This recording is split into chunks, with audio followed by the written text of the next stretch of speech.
Chapter 6, Guilt. Before Elliot lay an astonishing scene, a massive, elongated table brimming with an excess of food, far too extravagant for the 3 people seated around it. The view stretched out to the distant horizon, where an azure sun shimmered over a turquoise sea and a golden beach. Yet, in stark contrast to this idyllic vista, dark, towering Gothic spires loomed in the foreground. In the same grand dining room where the 3 men sat, a butler and a maid stood poised, dressed in elegant black and white. The butler wore a fine black suit, complemented by a crisp white shirt and a neatly knotted tie. His thin black mustache and slick back hair bore a striking resemblance to Edwin. His expression remained calm and attentive at all times. The maid, by contrast, donned a simple white cotton blouse, a black skirt and a corset. Her dark brown hair was neatly tied back, and both she and the butler wore plain, snow-white gloves. The room itself was vast. Golden chandeliers hung from the ceiling, casting a warm glow over the expansive blue carpets that spread across the polished floor. The walls, painted in shades of blue, were adorned with intricate rose patterns in gold, blue, and white. Massive paintings adorned the space, but one in particular, a grand canvas framed in thick gold, captured Elliot and #039's attention more than the others. It depicted 2 young men, an older man, and a woman, all of whom were blonde, blue-eyed, and elegantly dressed in garments embellished with gold accents. To Elliot and #039's surprise, he recognized the older man and one of the young men. They were the same blonde figures seated nearby, though at a slight distance. They ate leisurely, occasionally pushing small pieces of meat or vegetables into their mouths. Elliot could only take in these details out of the corner of his eye, for his body moved without his control. He savored the food on his tongue: steak, asparagus, pâté, roast meats, salad, and seafood, though he was not the one chewing. Bizarre, Elliot tried to articulate, but no sound emerged from his lips. It was as if he were imprisoned within another person and #039's body, confined in their mind, unable to influence anything around him. Damn it, he screamed internally, but the words echoed only in the confines of his consciousness. Even the tension in his brows or the clenching of his fists, he felt them, yet could not express them physically. As his gaze drifted to a plate in his periphery, he noticed a peculiar blue fruit he had never encountered before. Long and oval, resembling a cucumber, it revealed a turquoise interior speckled with black seeds, reminiscent of a kiwi. Aston. A gruff voice reverberated through the opulent hall, and for the first time, Elliot's uncontrollable body lifted its gaze to the old man. Aston, then. So Edwin and Samantha have trapped me in this body? Or perhaps they've confined me within that black void? No. Is this my vision? Is it somehow evolving? Elliot halted his attempts at speech, resigning himself to silent contemplation, as it no longer felt right to even try. Yes, father. Aston, the older man with a few wrinkles and blonde-gray hair, raised his left hand and ran it through his meticulously groomed beard. At his father's gesture, the maid and butler exited the room through a side door, closing the large double doors behind them. How goes the ship trade of the red-blooded? The old man's gaze was icy, his expression unyielding. He continued to eat leisurely, piece after piece of meat passing his lips. Aston's eyes dropped momentarily as he laid down his silver knife and fork, the uneaten meat still resting on his plate. He lifted his gaze again, noting that his brother Jonathan was also watching him intently. The trade is thriving. We've captured and smuggled several dozen million red-blooded individuals. The revenue should amount to approximately 20 to 30 million Ellis, assuming no significant complications arise. Aston's eyes fell back to his plate, his teeth clenching slightly, and his right foot tapping restlessly beneath the table. I've heard that on the continent Earth, the red-blooded have initiated a revolt. Some have even unraveled the secrets of the blood. A few have already managed to defeat the weaker shapeshifters, the green-blooded. It's possible that some red-blooded individuals have already infiltrated our ranks, posing as one of us. Father, we should disseminate this information throughout all of Zentria, no, throughout all of Elisa. Should I speak with Friedrich to ensure this message is published in the newspapers? To Aston's right, his brother spoke, his cold eyes and expressionless face mirroring their father's. Of course, Jonathan. Speak to Friedrich. And while you're at it, let him know that anyone who uncovers these infiltrators among us will receive a reward, 10 Ellis per head. The old man leaned back in his chair, adopting a relaxed posture as he stroked his beard once more. Throughout the conversation, Aston kept his eyes on his plate, nervously tapping his legs under the table as he continued to eat. The discussion concluded when the father set down his silverware. The butler and maid returned, now accompanied by 6 others. They moved in to clear the table of its extravagant delicacies and clean the dining hall. Without a word of farewell, the father left the dining room, heading into a side chamber. The 2 brothers followed shortly after, taking separate paths as they passed through the large double doors. The lingering scent of food and drink was now replaced by a faint note of lavender and rosemary. What a family! Elliot mused sarcastically, though the thought left him with a heavy heart. The room Aston entered was dim, shrouded in heavy curtains. Only a few lines of blue light filtered in, illuminating a large king-sized bed, its covers echoing the shades of sky and dark blue found throughout the room. Nearly everything within was tinged with blue, the pillows, the clothing in the wardrobes, save for the wooden and gold accents, which remained true to their natural hues. Atop a nightstand beside the massive bed rested a small picture frame. Aston walked over, his head bowed low. He picked up the frame and gazed at the photo within.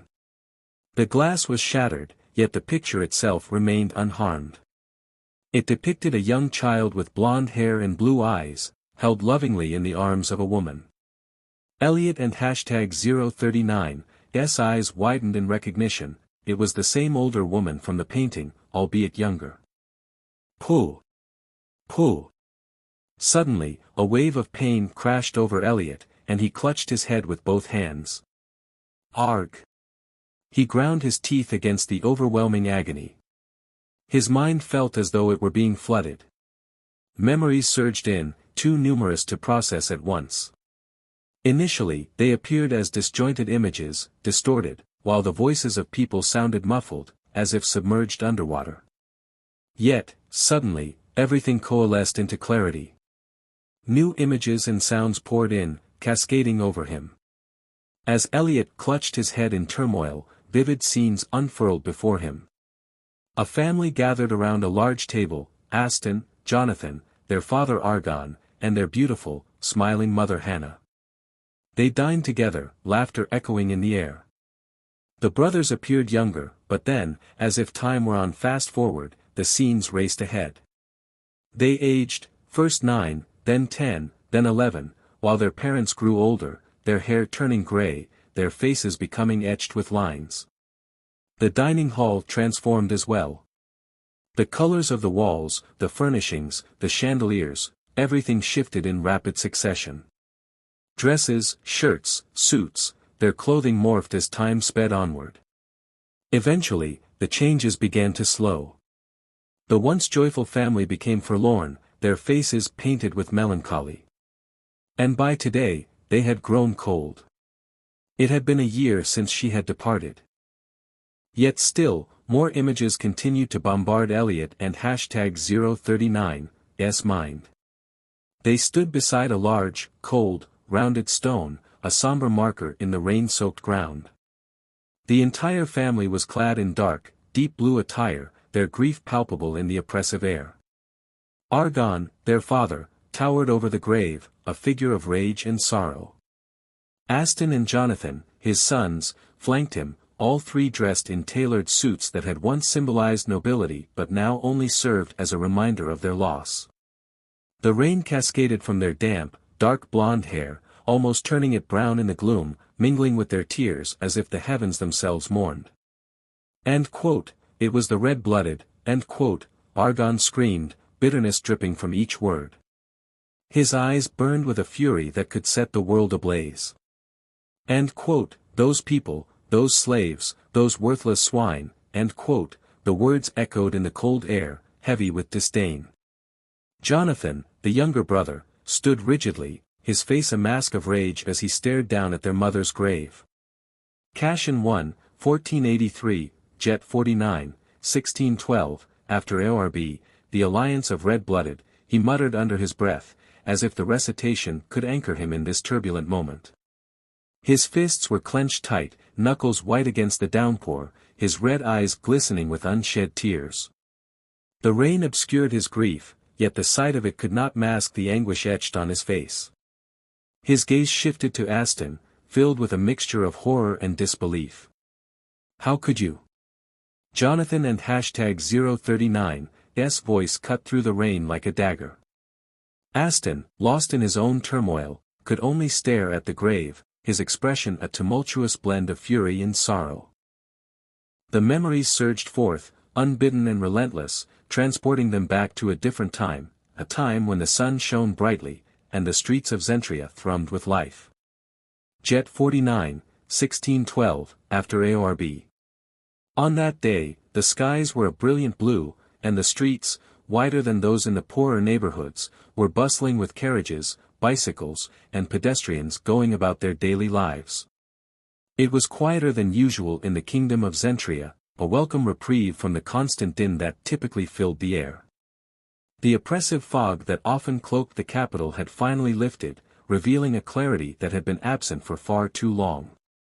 Aston walked beside his mother, Hannah, and a young man who was an unexpected companion. At 21, Aston carried the weight of his noble lineage with grace, while Hannah, at 40, exuded an ageless beauty that belied her years. The young man, just 23, wore a neatly pressed linen shirt, trousers, and suspenders that spoke of modesty rather than grandeur. As they strolled through the lively streets, their shared laughter painted a stark contrast to the grim realities that loomed just out of sight. Aston and his mother, draped in the elegance of nobility, bore the family crest embroidered upon their clothes, 3 roses, 1 gold, 1 blue, and 1 red, a symbol of their status and heritage. But beneath the surface of their idyllic outing lay a darker truth. Their purpose was insidious, masked beneath layers of pleasantries. They sought to purchase another red-blooded slave, another soul to be bound to their will. Aston's heart sank at the thought, but he dared not voice his dissent. As they walked, Aston's mind began to wander, contemplating the man who accompanied them. Why is he dressed like that? And why are they all conversing so easily, as if they are equals? Confusion washed over him, a tempest of emotions battling within.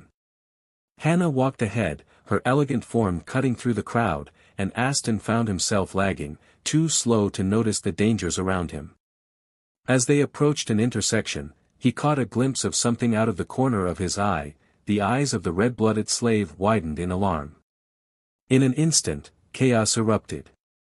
Aston's heart raced as he watched the scene unfold before him. The young slave surged forward, desperation etched across his face, as he reached out to grab Hannah just as she stepped into the road. Time seemed to slow, each second stretching into eternity as a carriage thundered down the street, its horses galloping wildly, hooves pounding against the cobblestones. Mother! Aston's voice tore from his throat, but it was too late. The red-blooded slave made a valiant attempt to save her, but the carriage struck Hannah with a sickening thud, her body thrown several meters away. Gasps erupted from the onlookers, and Aston's world shattered as he witnessed the horror unfold.